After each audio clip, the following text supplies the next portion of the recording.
Hello, my friends. How are you today? It's Sue from Sue Pellin Designs, and today we are going to design a block together.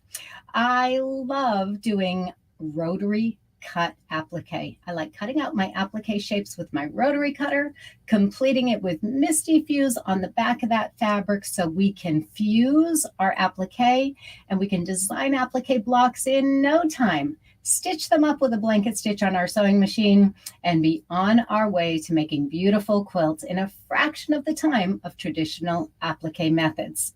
So if you're out there watching, just send me a note in the comments. I would love to see who's here, and we will include your questions and comments in the session.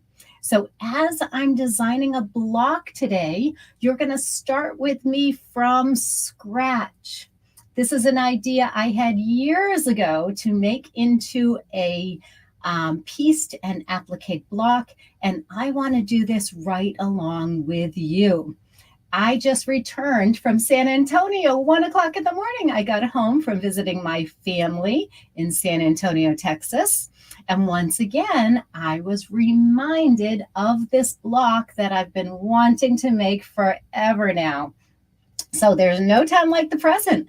We are going to dive into a pieced and applique block in order to figure out how to make this type of block using an easier method than curved piecing. So hey, Cindy from Allentown, Pennsylvania, nice to see you here today. And other people that are watching, go ahead and put in the comments where you are coming from so I can give you a shout out. So I don't have much preparation work done today. I just decided that we were going to make the San Antonio block. So I took a picture of the San Antonio block while I was visiting this past week, and it's one that I've always wanted to make. So I didn't upload it to my computer yet, so I'm going to have to share that on my phone. So this is the logo for the San Antonio Visitors Bureau. And isn't it a beauty? Isn't this something that you would love to make into a quilt block? Well, with all those curves, I want to show you an easier way to do this. But I don't have a pattern. I don't have a step-by-step set of instructions. So we're going to tackle it together. And that's what I love to do here on Sewing in Slippers with Sue. I've got my slippers on. I'm just relaxing into the beginning of my week and playing with different design ideas. And here on Sewing in Slippers, you get to play right along with me and see that design process. So go ahead and grab your slippers, grab a cup of your favorite hot beverage, and we're going to dive in. Now on these sessions, we generally quilt together for about between half an hour and an hour, depending on what I'm trying to get accomplished that day. And with designing this San Antonio block, it's going to be a bit of trial and error. So we are going to design it together. It's probably going to take us just about an hour. And I probably won't get the fabric block done today, but this would be a great time to write the pattern and then do a demonstration of how to make that pattern in a future episode of Sewing in Slippers. So let's design together, have some fun, and show you how to do this block the Sue Pellin Designs way. Now, as I mentioned, in the Sue Pellin Designs method that I designed for fusible rotary cut applique, we love to work with Misty Fuse on the back of our fabrics. So when we make this block, it will be a fused and blanket stitch block. So you're not going to have to do any curved piecing to complete this block. What we're going to do is we're going to cut out those applique shapes. But in order to design that block, first of all, we're going to have to set it on the straight like this to design the block. Then we're going to need to figure out how to make that design using applique without any curved piecing. So let's start doing that on paper. And while I'm over at my design table back here, you can see it is strewn with fused fabrics. So these are the fabrics that I plan to make the blocks out of. These beautiful colors will make some stunning San Antonio blocks. So we have to decide on a size for this block. How big is that going to be? And how are we going to write the instructions so that all of you can make the block too? So let's go to the drawing board. And literally, I'm going to be drawing this with my Leaves Galore templates, my rings and things templates, I believe, because of the size of the block. I think I'm going to need the rings and things tools. And we're going to have to figure out how to draft that pattern. So let me get back to the pattern here. Here is another version of the San Antonio block. Now you'll see these signs all over the city of San Antonio. My husband and I love to go bicycling, and this is done in bricks on the bicycle path all over San Antonio. And the bicycle path goes through all of the different San Antonio missions. So it's quite a beautiful bike path. And I've been looking at this block in stone on the bike path for years. And it's time to tackle this project. So I'm going to bring you back down on the drawing board. And once again, if you're watching today live, go ahead and post a comment in there so that I can give you a shout out and let you know. If you have any questions, you can go ahead and ask your questions along the way, but I'm going to turn my camera down to my workstation. That's in settings here. Turn my camera down to my workstation so that you can see how I'm going to approach this block. So I'm just going to start with pencil and paper. And we're going to get started that way before we proceed onto these beautiful fabrics. But let me share where these fabrics came from. Last 2 years ago, 2022, I made this temperature quilt. And this quilt I'm currently working on. You saw me make a label for this quilt last week. I need to put a sleeve on this quilt, and it's going to hang in my quilt Guild show in 2 weeks. So this is the fabric palette that I want to use for the San Antonio block. But instead of using this gray background, we're going to play around with a different background fabric for the San Antonio block. But these beautiful colors, they remind me of the Mexican tiles that you see so often down in San Antonio. So I pulled out all the leftover fabric from cherry wood, and I also threw some fabric in there that is in Pepper Corey's pepper cotton line. It all tends to blend, doesn't it? All these solids or semi-solids look beautiful together. So I could either go with the peppered cottons from Pepper Corey's line, or I could go with all of these beautiful fabrics from the cherry wood line. So I have two different color palettes to work with. Actually, they're quite the same color palette, but this one has a little texture to it, and this one is just the solid colors. Now, if you look at the San Antonio block, there's a lot of this burgundy color in it. So I'm thinking that might be a good place to start, is with this burgundy color. And then they used a bright turquoise and then a bright red. So I certainly do have the colors to make the traditional Visit San Antonio block, and this would be a great color palette to work with. But I don't want to waste my gorgeous cherry wood fabrics. I want to design on paper before I ever cut into any of those fabrics. So I've just grabbed an old desk calendar here. In fact, it's my current desk calendar. And That is a nice, great big size sheet of paper. So it's a great size to play around with as I'm making this block. So we need to decide what size block we're going to start with. And there lies the challenge, right? It's not easy to design a block from scratch when you just have a blank piece of paper. So how are we going to get started with this block? Well, I want to start with what size circles are going to be the easiest to create with our rings and things tools.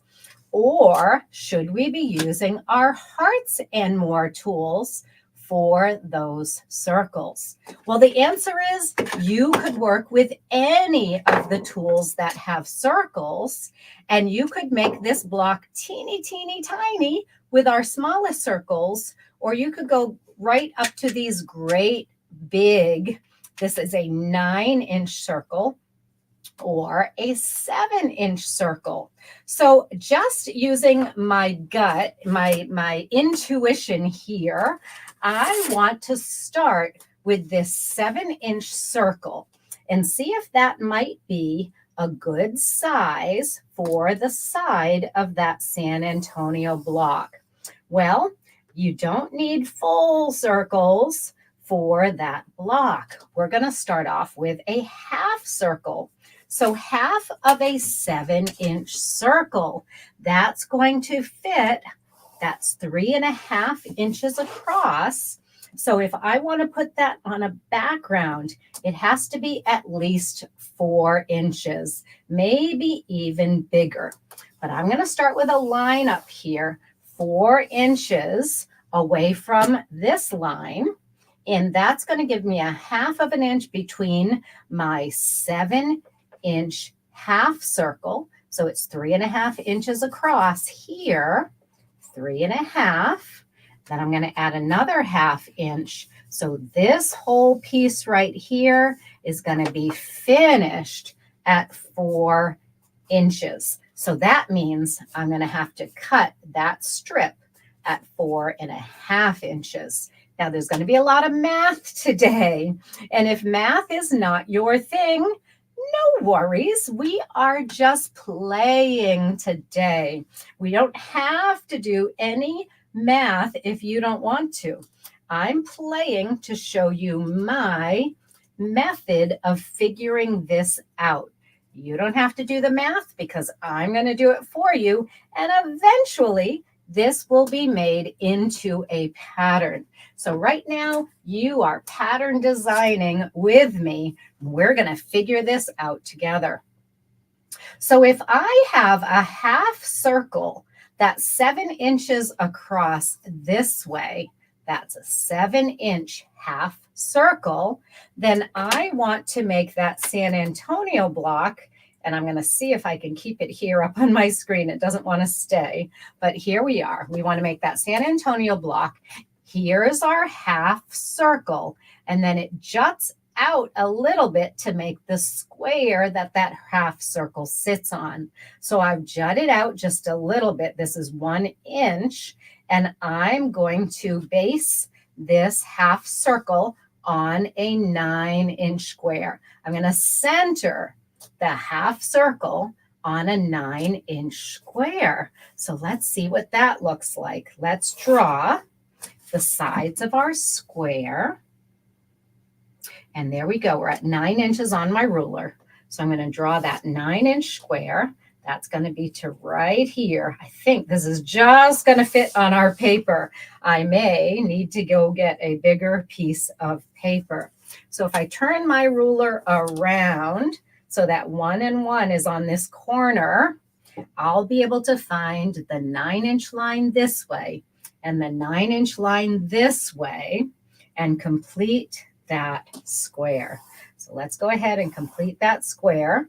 Now here's a little tip for you. This ruler has the extra 1/2 inch all the way around. It's a 12.5 inch square. So if I start measuring from this corner, I'm always off because the numbers are a 1/2 inch in. So I put one of my Grace True Grips right down here in the corner, 1 and 1. So I always know that's the corner that I need to measure from so that I can measure easily with 1-inch increments all the way up to 9 inches across. Okay, so now I've added 4 inches to this side, and I need to add 4 inches to every side. Now, because we are just designing this block, I don't know what size block we're going to end up with. This is the drafting process. Now, could I do this in EQ? Absolutely. I could be drawing this block design in electric quilt and save a lot of the hassle of doing these measurements and doing these calculations myself. But this is a new block and I've never seen it drawn before. So it's not going to be in the EQ block library. I'm designing it myself. I will eventually put this in my EQ block library so that I can design with this block in my computer, and I can substitute any applique design in this center portion. I don't have to have the leaves that are going to go diagonally like this in the San Antonio block. So I'm going to play around with this, and I'm going to end up putting it in my computer. So what I'm looking for is this block overall going to be a good size? So I've got 9 inches here. I'm going to add 4 more. I'm going to add 4 more. So 9 plus 8, that's going to be a 17-inch block. Now that's an odd size, isn't it? I don't think most people would make 17-inch blocks. So I'm going to suggest that we make it 18 instead. So if we're going to make this 18, we're going to have 9, and we need an additional 9. That means our finished size on the side, I'm calling these borders, so on the side piecing, if we made these 4.5 instead of 4, then we're going to get the 18-inch block. That's a more common size. And that's just going to allow for more space between here and here. Instead of a 1/2 inch, we're going to have 1 inch. And so instead of cutting 4.5, we're going to cut 5. That's going to give us 4.5 finished and give us the 18-inch block size that is more common. Now, if you're not used to working with big block sizes like that, I highly recommend large block sizes when you're doing applique. There's just so much more that you can do if you have an 18 or a 20 or a 22-inch square to start your applique. So I'm centering this 7-inch half circle, and I'm going to center that on all 4 sides of the 9-inch square. Now that 9-inch square, it would be good to know what the diagonal measurement is on this 9-inch square. So I'm going to draw that diagonal line from corner to corner, and we're going to measure that line and see how long that diagonal line is. Well, the diagonal line is just over 12 inches. It's 12 3/4. 12 3/4 is that diagonal line. And I'm going to draw the diagonal line going the other way as well. So here are some design opportunities. Now that we know the diagonal measurement, we could absolutely piece the center of this block.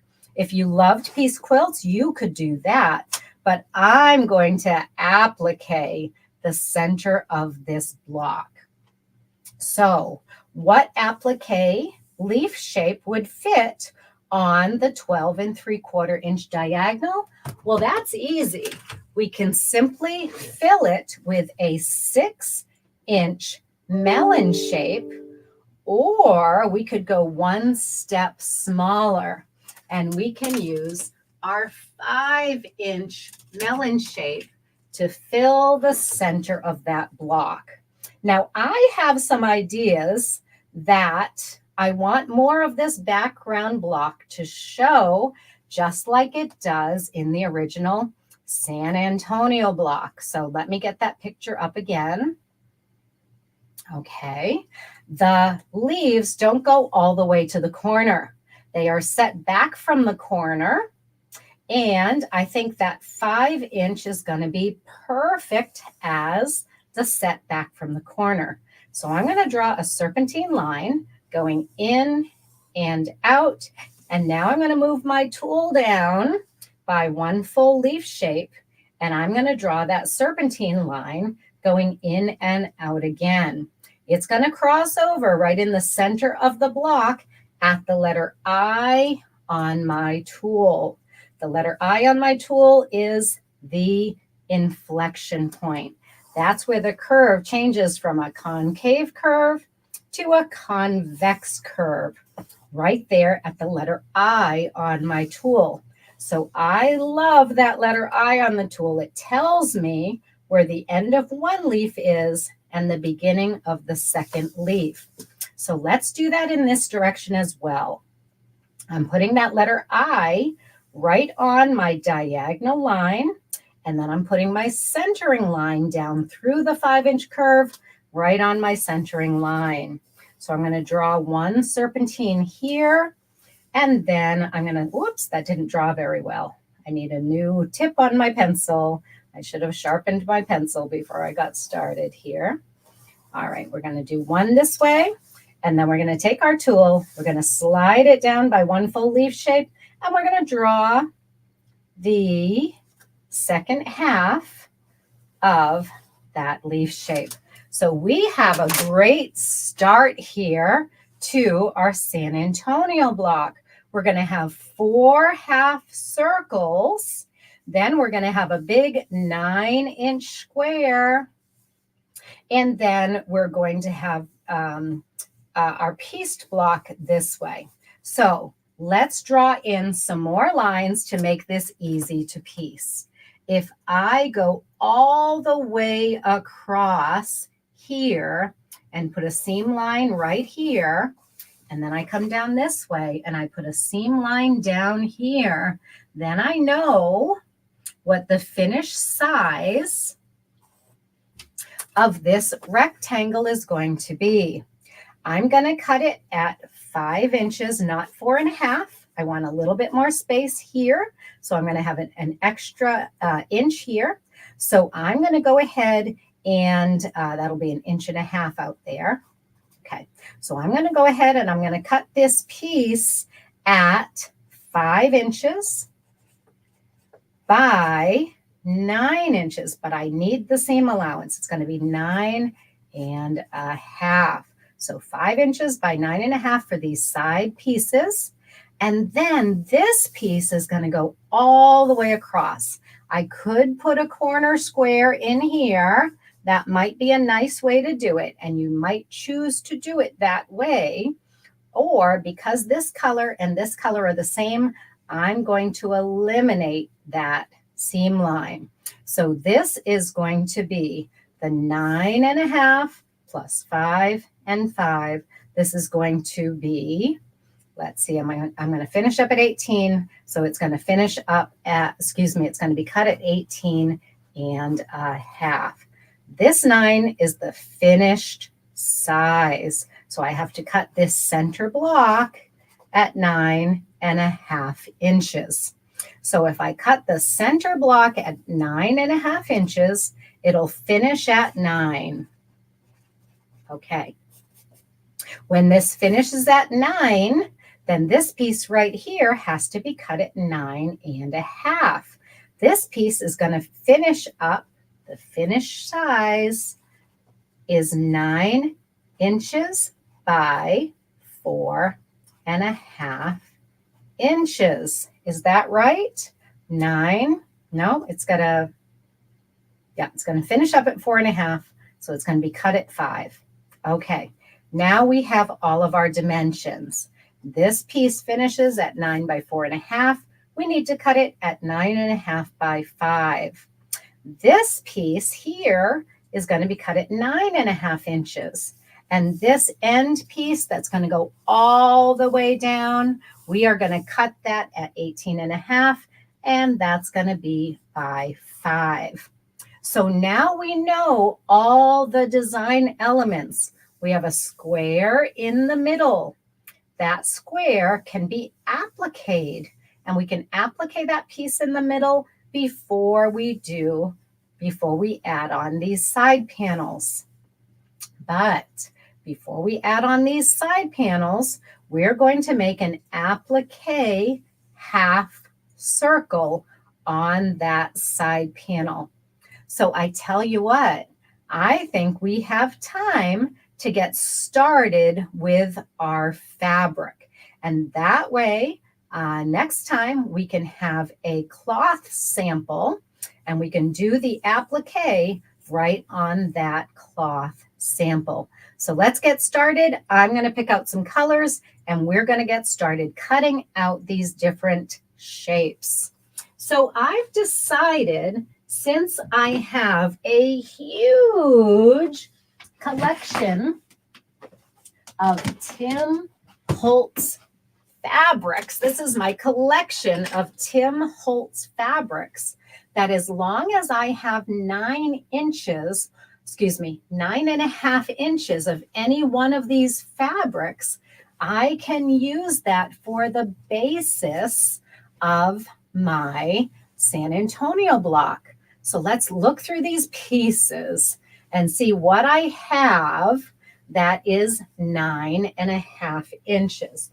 Let me take a look at this one and see if we have enough for the 9.5 inches. Oh yeah, this is a 11-inch wide piece. So that is absolutely perfect. Let's get started with this piece right here. And I know I have a lot more of that fabric. This one's not big enough. I don't think this one's big enough. Some of these are fused. This is just my big old scrap bin of Tim Holtz fabric. Oh, I love this one with the maps on it. So let's start with that one. I think that would be a fun one to start with. I will end up using all of those different Tim Holtz fabrics in the end. But for now, let's just start with this one. Now let me get my iron on. Alexa, turn on sewing. Okay. All right, I've got to get my iron going, and then we'll be ready to press that and get started cutting our pieces.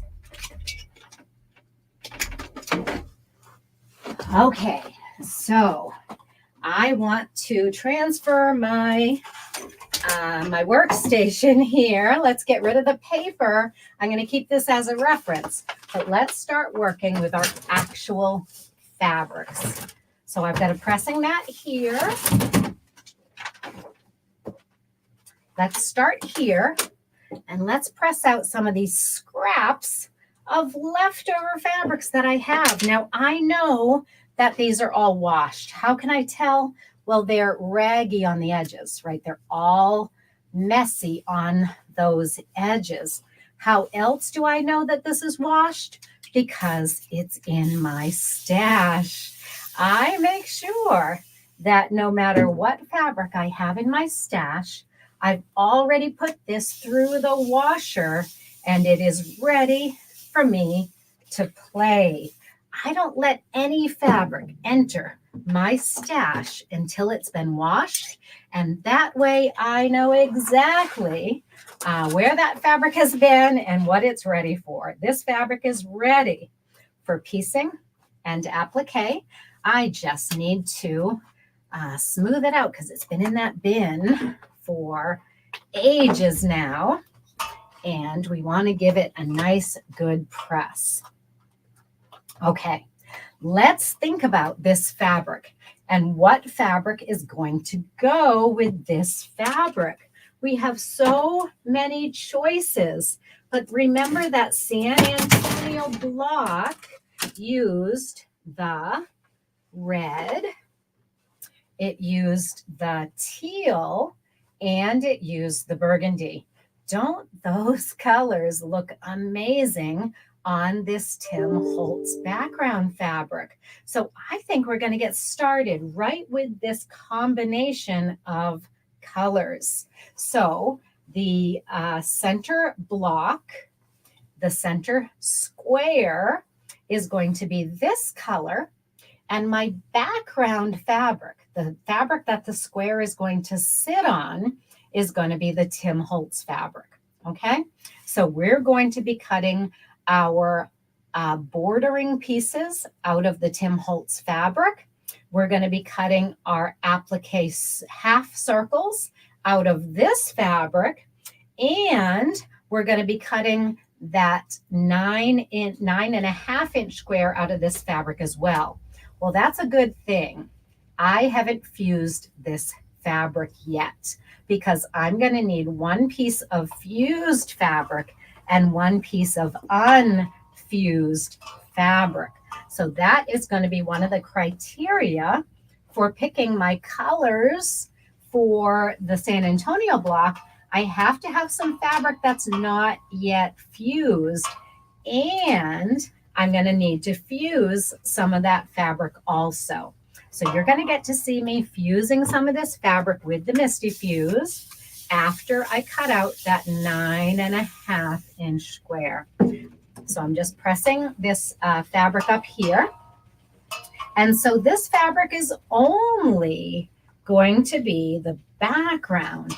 That means this fabric is only going to be that 5 inch by 18.5 and the 5 inch by 9.5 inch. I'm going to call those strips or rectangles. Those are the two size rectangles I need to cut from this fabric. Now, because the finished size is 5, I'm going to be able to use this piece of fabric that I've just pressed.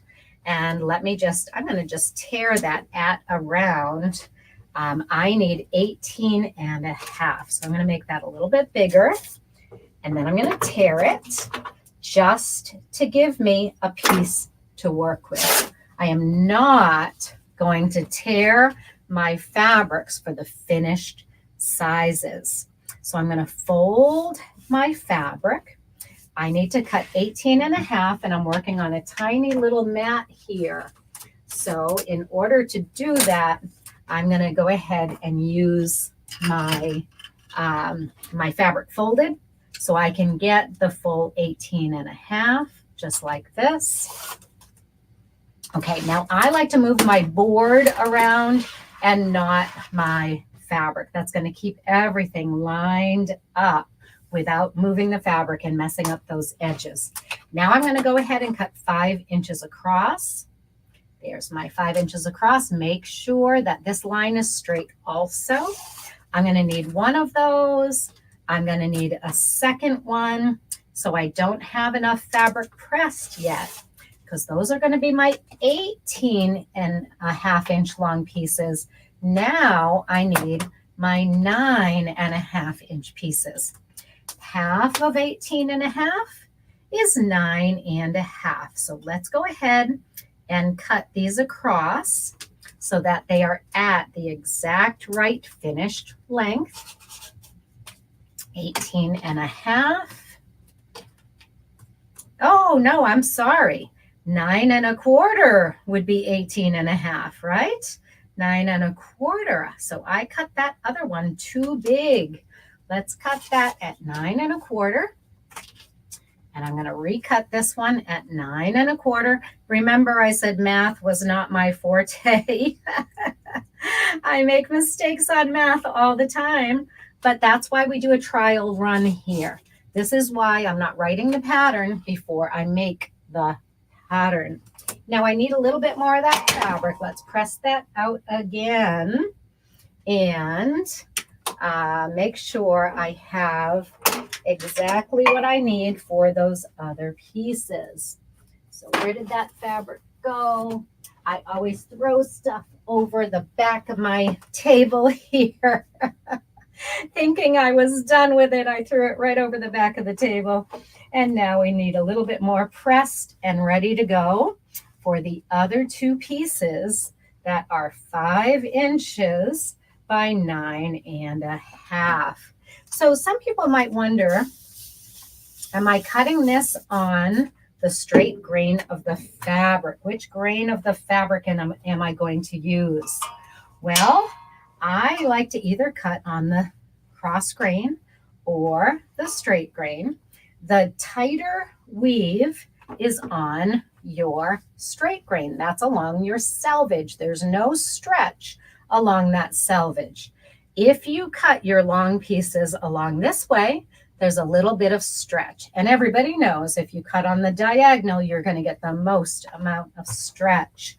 So these second two pieces, I needed the length in order to cut my 18 inches this way. But if I cut my 9.5 this way, they're going to be a little bit more stable than if I cut along the length. So you could do it either way. Both straight grains are good, but I'm going to tell you design wise why I'm going to opt for these pieces going across. Well, let's see. If my two long pieces go this way and this way, I see some red lines on there, the travel lines from this design, and I want these lines to be going up and down. If everything goes across, it's going to be a very linear pattern. So I'm going to opt to cut them on the length of grain again, but because they're going to go up the side panels here, it's going to make these red lines going in a different direction than these red lines to break up that pattern that's on the print a little bit more. So I'm going to opt for cutting these on the length of grain again. And that is a design decision rather than a technical decision based on the more stable direction of the grain. So I'm doing it strictly based on the design and not based on the stability of the fabric. So we're going to start here. We're going to cut across 5. And then I want to make sure I've got 9.5 inches. Let's see. We've got 10 inches, so I can cut both pieces from this one piece. So I'm just going to pull off the selvage edges. Just going to cut off those selvage edges. I don't want any of that tightly woven fabric around that edge. So make sure you get it all. Sometimes the selvage edge is really small and sometimes it's a little bit wider. So let's go ahead now and cut this at 9.5. And I'll have my 2 side pieces. Now on my side pieces, I'm going to be appliquing half of a circle. So now you can start to see how this is going to come together. Before I applique half of a circle, I want to take a 9.5 inch square out of that fabric before I fuse it. This is going to be pieced in. It's not going to be appliqued. The whole thing won't be appliqued. So I need a little bit of fabric that I can piece with. So I'm going to take off a 9.5 inch square. And then I'm going to fuse a piece of that fabric. So we've got our 9.5 inch square. This one's ready to go. All right, so assembly. How is this all going to happen? We're going to take that 9.5 inch square and we're going to add 2 side panels that are 9.5 inches also. But those side panels need to have this color as a half circle right here. So how are we going to do that? That's when we have some fun with applique. So in order to have some fun with applique, we need to fuse a piece of this remaining fabric. So let's stack up our pieces here. We're going to do a half circle on this one, a half circle on this one, a half circle on this one, and a half circle on that one. That's 4 half circles of that pinky fabric. So we're going to go back to our pressing station, and using our pressing station, we're going to fuse some of that fabric. How much do we need to fuse?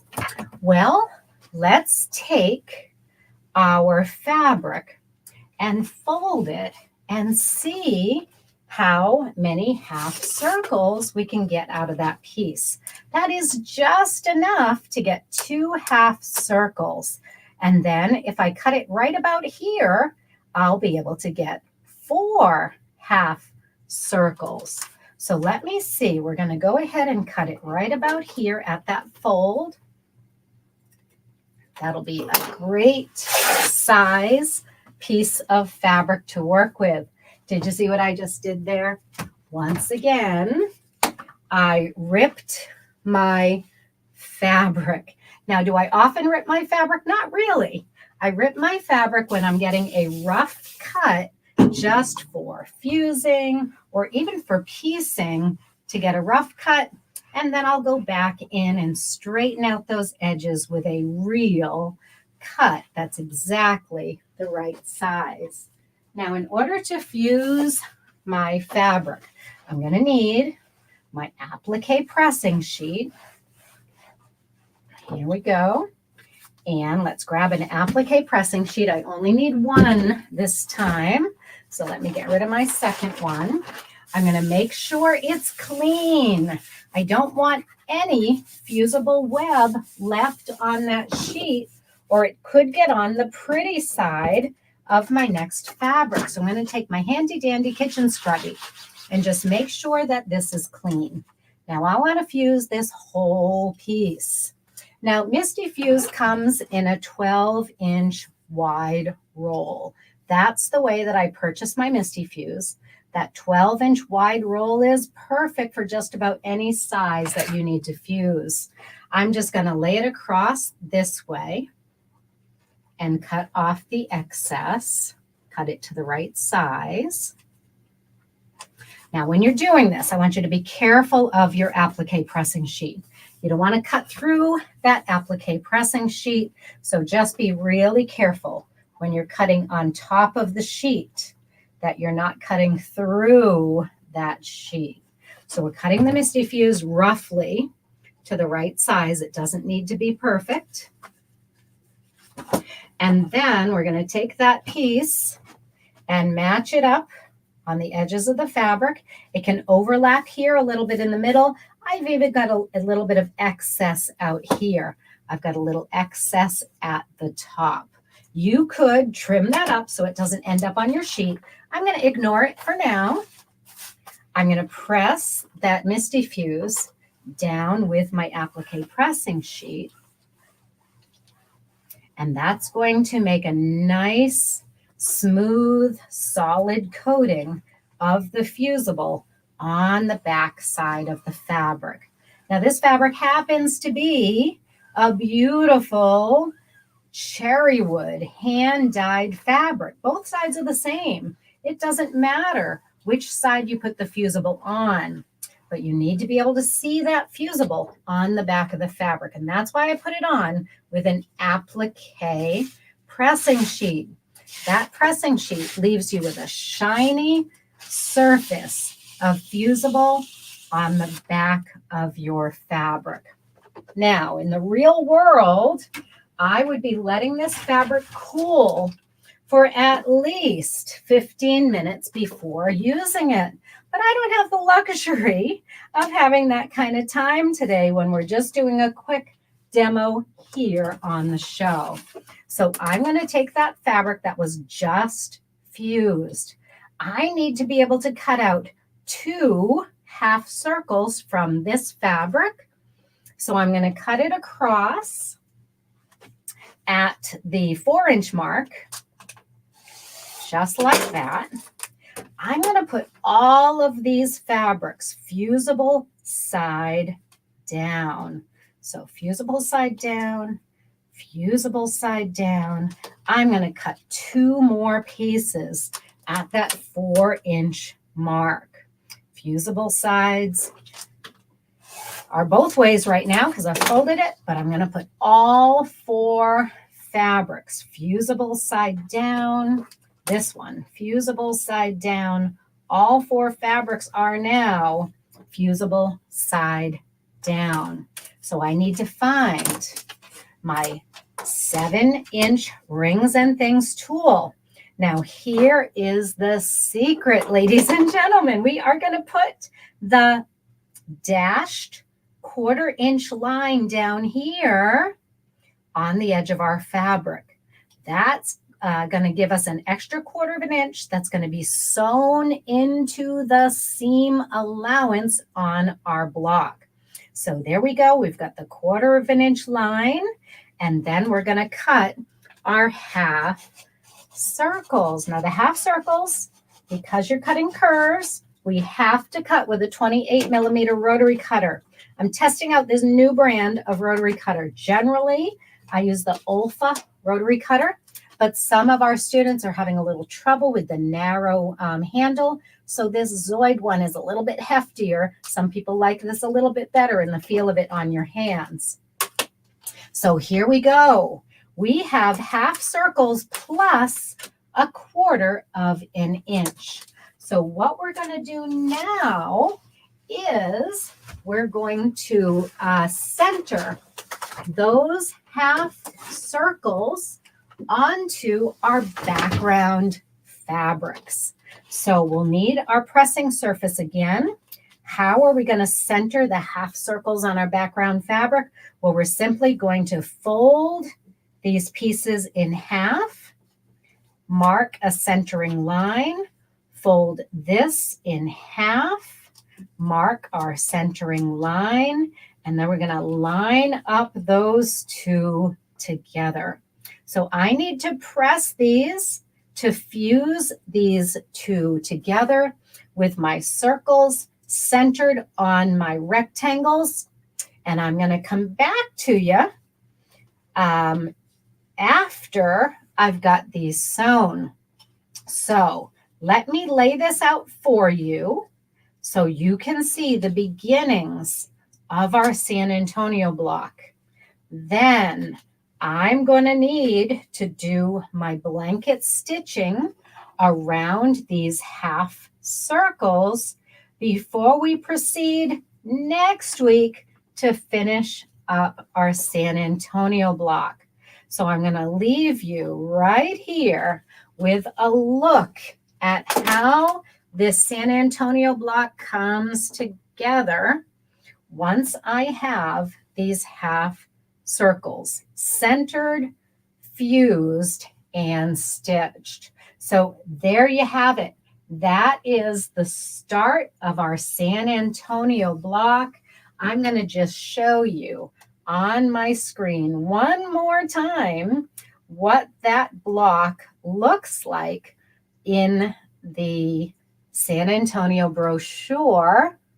And I think we've got a really good start to this block. So I'm going to go ahead and sew these pieces. I'll show you the block that I end up with next week. And we're going to do a variation on this block in order to be able to add this red outline to the square and to the half circles. So join me next week for finishing up the San Antonio block. I'm going to come back to my screen right now so I can see all of your comments and all of your questions. We all go through that measuring mistake. Yes, we do. Hey, Ellie in Georgia. Hi, Sylvia from Kissimmee, Florida. Cynthia, you appreciate listening to my designing and measuring while I look at my fabric designs. Okay, great. I believe that it will help you to use the templates for designing your final quilting. Oh, Cynthia, I almost did a quilting design demonstration today. I have a beautiful quilt that I need to design quilting, and I was struggling. Do I do the quilting today or do I do the San Antonio block? I opted to do the San Antonio block, but stay tuned. We're going to do a lot more with quilting, and I'm going to let you in on a little secret.